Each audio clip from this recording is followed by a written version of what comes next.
அண்மைச் செய்தி வெளியாக இருக்கிறது. இந்தியாவுக்கு எண்ணெய் வழங்க தயாராக உள்ளதாக ஈரான் வெளியுறவுத்துறை அமைச்சர் அறிவித்திருக்கிறார்.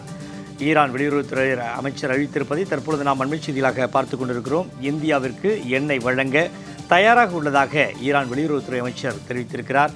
பிரிக்ஸ் நாடுகளின் வெளியுறவு அமைச்சர்கள் மாநாட்டில் பங்கேற்க வந்த ஈரான் அமைச்சர் அப்பாஸ் அராக்சி அறிவிப்பை வெளியிட்டிருக்கிறார். அது தொடர்பான செய்திகளை தற்போது நாம் அண்மைச் செய்திகளாக பார்த்து கொண்டிருக்கிறோம். இது தொடர்பான கூடுதல் விவரங்களை தெரிவிக்கிறார் நமது சிறப்பு செய்தியாளர் யோகேஸ்வரன்.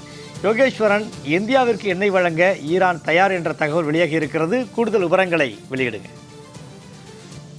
சண்முகவேல், 2026ஆம் ஆண்டிற்கான பிரிக்ஸ் நாடுகளுடைய வெளியுறவுத்துறை அமைச்சர்கள் மாநாடு நேற்று மற்றும் இன்று என 2 நாட்களாக நடைபெற்று வருகிறது. இதில் பங்கேற்பதற்காக ஈரான் நாட்டினுடைய வெளியுறவுத்துறை அமைச்சர் அப்பாஸ் அராக்சி டெல்லி வந்து மத்திய வெளியுறவுத்துறை அமைச்சர் ஜெய்சங்கரோடு இருதரப்பு ஆலோசனை கூட்டங்களை எல்லாம் இன்று நடத்தி இருந்தார்.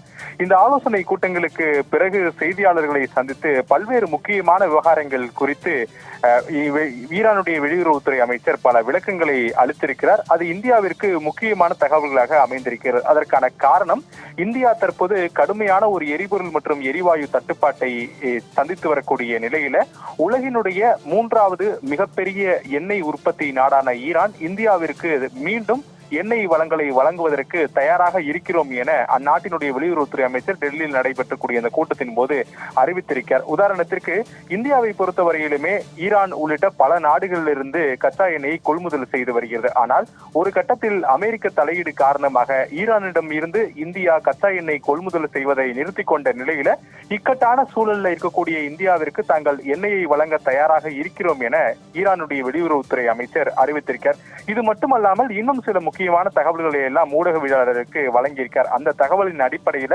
ஏற்கனவே ஈரான் இருக்கக்கூடிய ஹார்முஸ் நீரிணையை கடந்து செல்ல முடியாமல் பல்வேறு சரக்கு கப்பல்கள் நிறுத்தி வைக்கப்பட்டிருக்கூடிய நிலையில இந்தியா செல்லக்கூடிய சரக்கு கப்பல்களுக்கு ஈரான் முழுமையான பாதுகாப்பை வழங்கும் என இந்நேரத்தில் தான் உறுதி அளிக்கிறேன் என்றும் ஈரானுடைய வெளியுறவுத்துறை அமைச்சர் அந்த செய்தியாளர் சந்திப்பின் போது தெரிவித்திருக்கிறார்.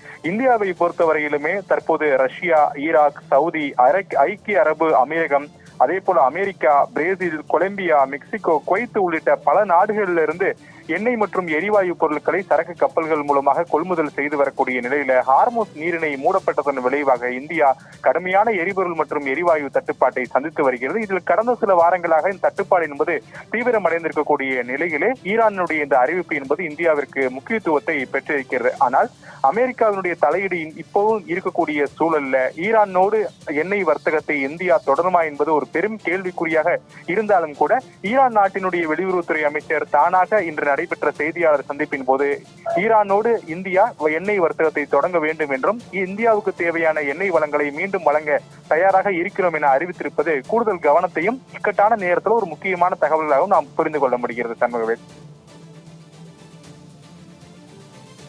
கூடுதல் விவரங்களை வழங்கியமைக்கு நன்றி யோகேஸ்வரன்.